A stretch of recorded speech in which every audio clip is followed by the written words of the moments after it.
Hey everybody, welcome to this week's episode of Making Sense of It All with Jesse Stakes. I feel really fortunate to be able to bring you this week's guest. His name is Ben Hippeli, and he is the founder of Benchmark Training.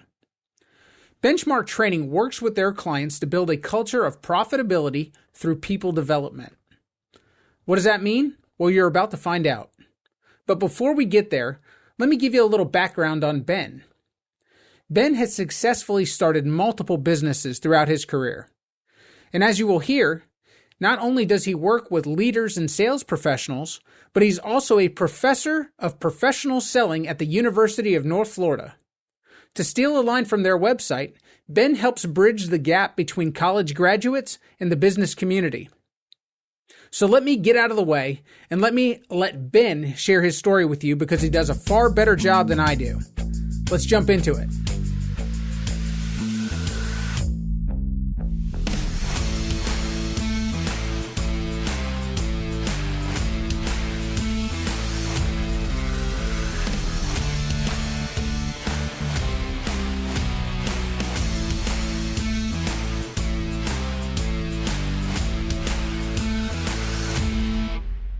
Ben, thank you so much for joining me.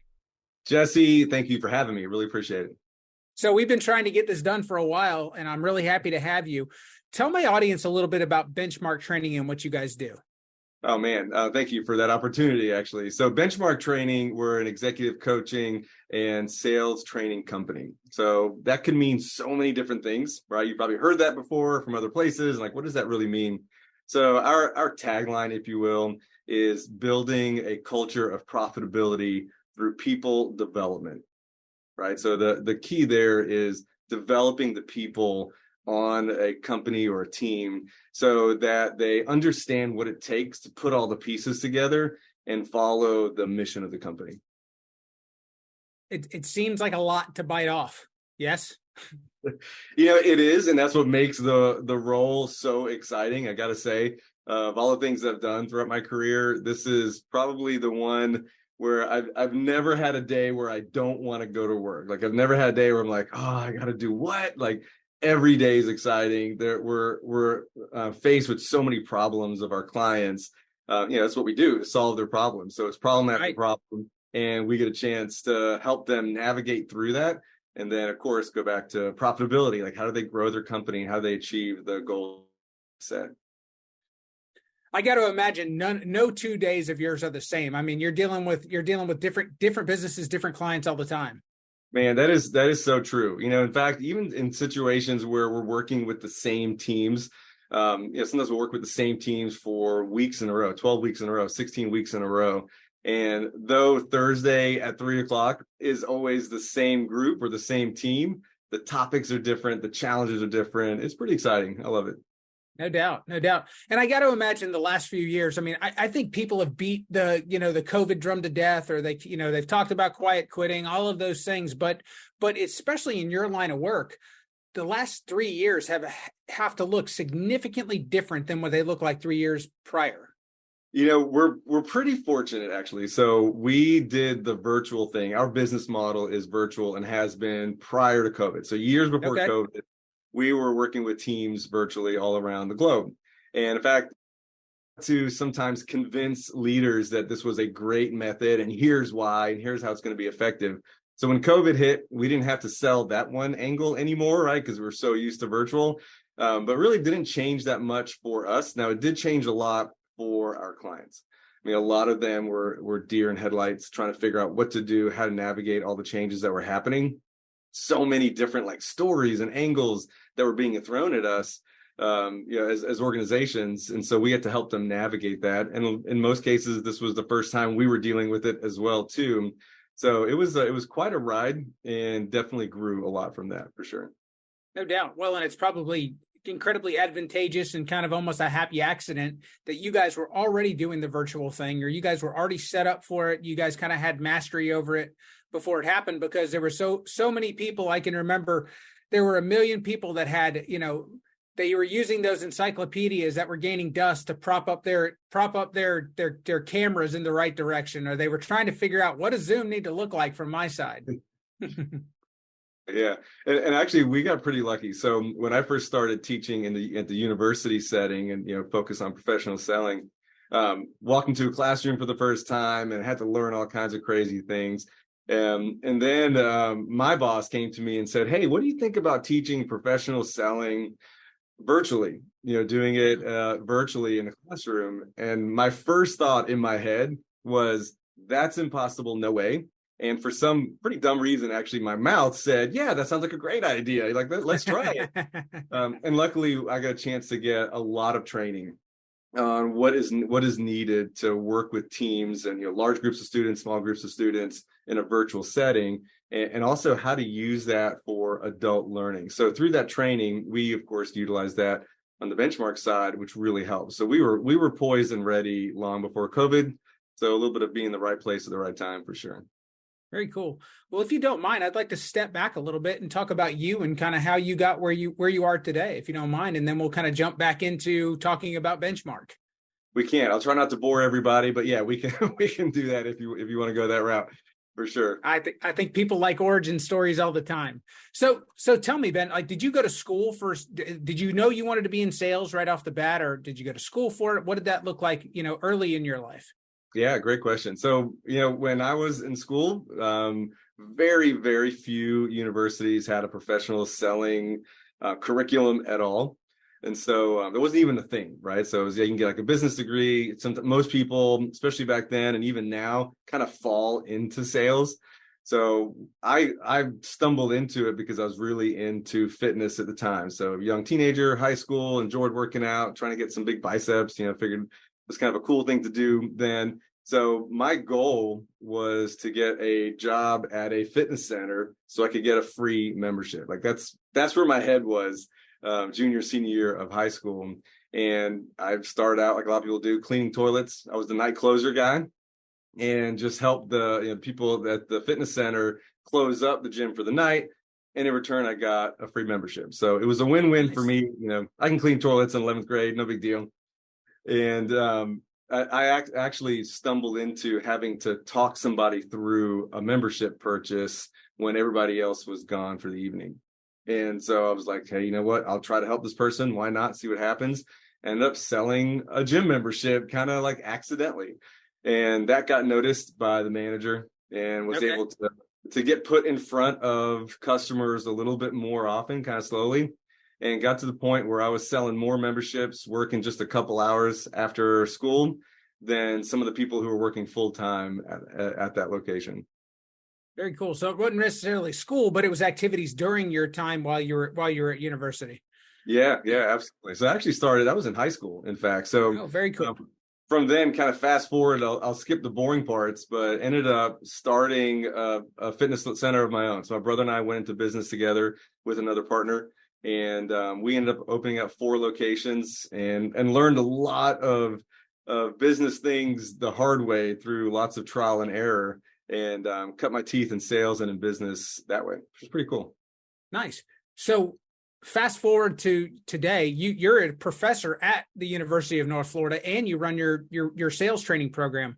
What got you into academia, as far as what inspired you to go back and whether you want to call it giving back or just, being like, what inspired you to be a professor? Yeah, it's an interesting question. So it's something that kind of found me more than anything. I was looking for an opportunity to just go do a presentation in a classroom, getting in front of some college students that maybe were graduating soon and looking to get into a sales career. I had clients that were looking to hire new salespeople straight from college. So I started kind of poking around at UNF, at University of North Florida. And that's when I was approached and said, we're looking to expand our professional selling curriculum. Are you interested? And that was another one of those moments where my head was going, no, probably not. I'm really busy. And my mouth said, yeah, sure. That sounds like a great idea. Why not? Next thing you know, after some training and, of course, having a master's degree is a requirement, I was in the classroom working with students and have not looked back since. It's quite an experience. Very cool. I actually graduated from the University of North Florida a lifetime ago. And one of my favorite classes, or one of those moments that I had that was kind of a light bulb moment for me, if you will, I had a professor, his name is escaping me right now, but it was a sales class that I actually took there. And the first day of class, he said, everybody grab your textbook. Everyone grabbed the textbook, and he said, now put this under your desk. You're never going to use it in my class. We're going to have, it's all going to be conversational. And it was one of the absolute best classes that I took. And it really did inspire me to get into sales myself. So I think that you have a tremendous opportunity to inspire a lot of people to join the profession. Yeah, it's a great point. So the topic is so relevant, right? I mean, think of how many people graduate and end up in a sales job, stumble in a sales job. Even if that was the last thing on their radar, they're in sales. So the topic is really relevant. And I get that so much. And the other sales professors that I talk to also get kind of a similar story that you just said, where students will come to you and say, you know what, in the 4 years of university, this was the class that impacted me the most. Definitely more about the topic than it is about the professor, that's for sure. Luckily for me, I get to keep up with students and see their career and see where they're going and help them if I can. So it's really rewarding. And the topic, again, is so relevant. Well, and I think that that's one of the, people always talk about the pitfalls of social media, but one of the things that's really cool about it is just what you said. You make a connection, or you inspire somebody. You have a way to stay connected, like through and actually see their progress as a professional. And, it's not all you, but it is absolutely an impact that you've made in their life. Yeah, I think so too. And when you brought up pitfalls of social media, man, we can go a million different directions. And so one thing that just sticks out with that is you see a lot of don't waste your time going to college, or don't waste time going to university, or university is dead, and people really trying to discourage students from going to college. And I get a lot of students actually ask me about that. They're like, I'm only here because my parents want me to be, they expect me to be, they're forcing me to, whatever the story is. And they're like, but do I really need to be here? Is this really something that is worth my investment? And the answer to that too, I think it's so relevant, is it's really all about the hustle. Thinking of like a gym membership, you can go and have a gym membership, piddle around in the gym and not get anything out of it. So would you say that a gym membership or working out is a waste of time? Probably not, right? Exercise is really good for you. There's so much research on that. It's just that it's what you put into it that matters. And so the same thing goes in a university setting, right? Social media telling people not to go to school. Really, go to school, just don't piddle around, hustle while you're there, work while you're there. So I like this topic a lot, and I think that it's kind of dangerous, because I think it gets into politics a little bit, because I think that what has happened is that education has been politicized so much over the last, call it 5 to 10 years. And so people they're choosing a side where we shouldn't be choosing a side. We should be talking about, to your point, what are people getting out of education, not which party is in control of education. That being said, I think that you are also in you have an incredible viewpoint, because you're dealing with the education of, people as they're going into secondary education. And then you are also focused on adult professional education. So you get to see kind of the people that are going because they feel like they have to, or if they want to, but you kind of get both sides there. But then you get the people who are actually desiring, saying, I don't have the skill set, or I don't have the tools that I need. And so I'm going to invest my own money, or my company's going to invest money in making sure that I'm better at what I do every day. That's a great point. It is very different to see that. Yeah, of course, there are some similarities. There's parallels there, but it is really different, especially when those that are out of the university setting have had the opportunity to fail.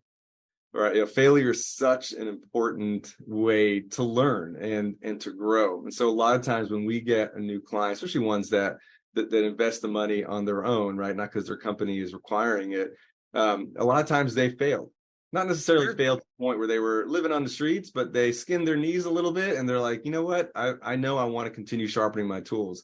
And usually those are the ones that hustle the most, that invest the most time into it, and they get the results so fast. No doubt. Well, I think that if you haven't failed, you haven't tried. I mean, I think that, all of those axioms that talk about that, they're so true, because if you're not pushing yourself to the point at which you find your limits, then you're not pushing yourself to your limits, I think, by definition. So I think that I think failure is something that everybody who is pushing themselves experiences at some point, if not multiple times, because every time you reach that level to where you've reached your current potential, then you have to test those limits again to see what's next for you. Man, I wish I heard you say that 30 years ago. And actually the crazy thing is I heard that so many times growing up, late teens, early 20s. And I didn't quite get it. I'm a little bit of like a perfectionist and kind of stand back and want to make sure that I don't embarrass myself or do the wrong thing. And that quote that you said, right? If you're not failing, you're not trying. Man, that couldn't be more true. I mean, that is so, so true, so powerful. And I wish it didn't take me so long to learn that. So any random people that are early in their career that heard what you just said, Jesse, man, take heed to that, because you've got to go out there. You've got to go try. You've got to put yourself out there. And then you've got to learn from it, pick right back up, and then go do it again.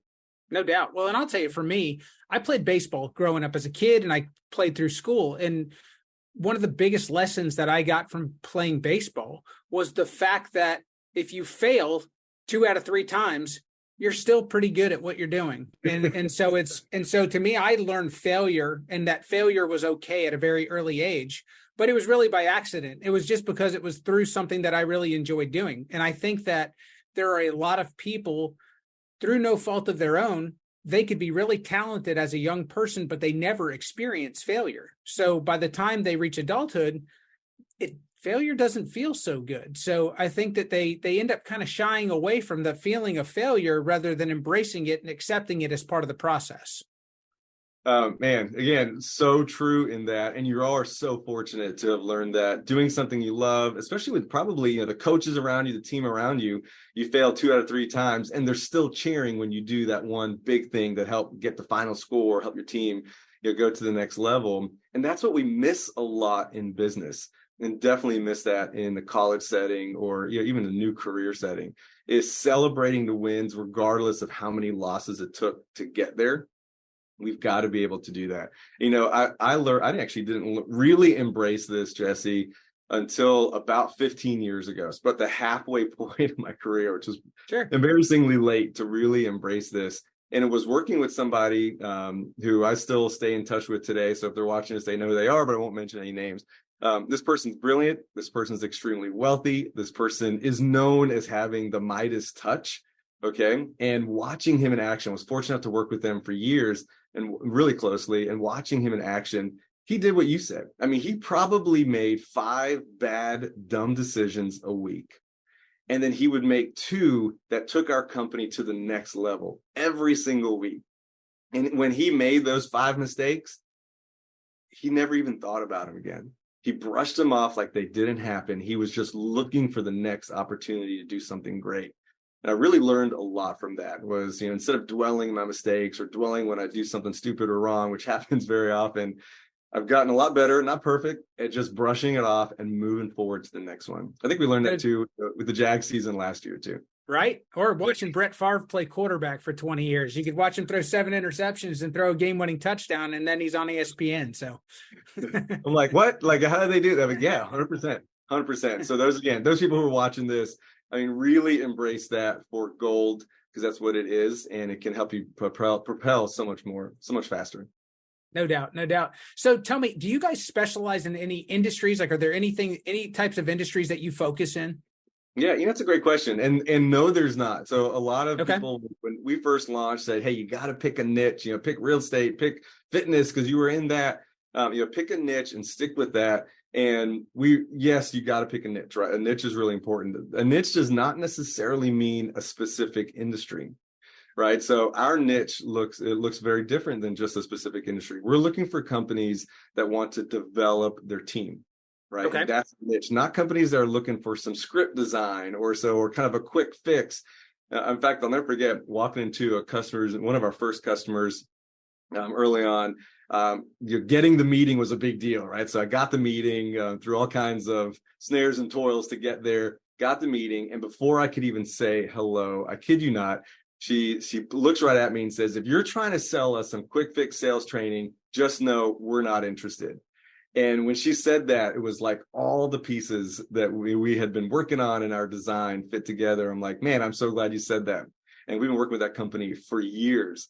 And because they were interested in developing their people. And they survived COVID like no other because of that commitment of people development. And that's really our niche, is companies that understand the value of developing their team. Nice. So I guess my next question is really kind of along your process as far as, so that doesn't necessarily look like a meeting and kind of selling, like you said, you're not selling them a product. You're not selling them something that's a 6-month service. You're generating a relationship. You're creating something that doesn't exist for them right now, but you're not looking to, kind of hold their hand for a few months and then let them go off on their own. It's something that you guys are staying connected to these companies, and you guys are essentially becoming their training department, if you will. 100%. So, and think about what that looks like for an organization, small, medium-sized business. They can't afford to have a training department, right? So having access to our team with the knowledge and experience that we have and the best practices that we have, they're getting an option to use something really valuable for a fraction of the price. So, really helpful for them. And then also the larger organizations that we work parallel with their internal training and development team. And we're bringing in outside knowledge while also understanding their operation intimately. So we're able to jump into a new team or a different department with extensive knowledge of their organization while also bringing in that third-party perspective. It's amazing to see it in action. No doubt. Well, and I think that it's a lot different feel too. When you're talking about a relationship, you're talking about, something that's, you're not leaving them. There's not a beginning and an end per se. There's just a start to the relationship, and it's ongoing. And I think that there's a tremendously different psychological feel to that from the leadership or the ownership of a business versus when they feel like, okay, I've got to get as much as I can out of this because it's going to end in 3 months, or I'm going to have to pay again. It's a much different feeling, I think, than when you're talking about, to your point. And I'll go off on a little bit of from an accounting perspective. When you're able to expense a service rather than pay taxes and pay benefits and pay things that a whole training department cost, not that it's bad for anybody who's watching who's in training, but when you can show a small business how you can give them something that most of the time they don't have access to unless they grow the business and spend quite a bit of money to develop and build a training program, it pays for itself. It's incredibly invaluable. Yeah. I love what you said. There is, access, right? Access to that, because there's so many small and medium-sized businesses out there with amazing leadership, very talented, very smart leadership. They can't afford to bring in a full training and development department, right? And a lot of times they also can't afford some of these really big global names out there. So they've tried to do without. Right. And that's really enter benchmark training for that reason, so that they can have access to that global knowledge without having to really break the bank. Well, and I'm sure you can speak on this much better than I can, but people desire to continue to learn, or they want to feel like their company is investing in them as well. And that's one of those things that helps you attract and retain talent. So, I'm sure that you're doing something for those companies that, again, it's invaluable. It's something that you can quantify it, because you can quantify how long someone stays or how many, the type of talent that they're bringing in. But if you could talk on that a little bit, I would greatly appreciate it. Yeah. And I think what you're saying is right on. There's really two kind of opposite ends to this. So to really follow your point there, I remember the first time going into a team development training session, and 2 of the 5 people that were going to be in this small group training had been with the company for more than 30 years, with the same company for more than 30 years. Right. And the coaches, we're looking at us going, holy moly, like, we're going to get so much pushback from these people. Like, how in the world are we going to train them? Like, how are we going to develop them? Right. Right. And so, obviously we go in there prepped and with an open mind. That's going to be first and foremost. And man, like, we still talk to these people. Like, it is amazing how open they are, and they were, these veterans, into learning new things, developing themselves, sharpening their saw, right? 30 years into the same company, people who know their job inside and out. They know every player in their industry. and they're coming to us with with an open mind, ready to learn, ready to grow. And that was such a valuable lesson for me in realizing that, to your point, people are looking to grow. People want to continue to be better, even if they consider themselves experts, right? Now, the other side of that spectrum, and that's an obligation on us as trainers and developers, is that we've got to meet them where they are, right? I'm sure you've been there. People watching this have said, seen a calendar invite from their boss saying you're going to a training, and they're like, oh, man, like I'm so busy. Like, who's got time for that? Like, we've got to be relevant and meet them where they are in their space, whether they've been there for 5 months, 35 years, right? That's the job of a trainer. And so one of the most important things that we do as coaches is we make a commitment to all of our clients that we're going to be relevant. Whether it's a large group, small group, or one-on-one, is that we're going to be relevant to what's happening in your world right now, this week, right? So we have to make sure we keep that promise. And the other part is meeting them where they are at their level. If they're beginners and figuring things out, we meet them there. If they've been in their role for decades and they're trying to just strive and continue to improve, we meet them there. No, I think that's wonderful. One of my favorite things that I always ask people when I would hire them in a sales role, when I was in a management capacity, was asking people how they learn, because different people learn different ways.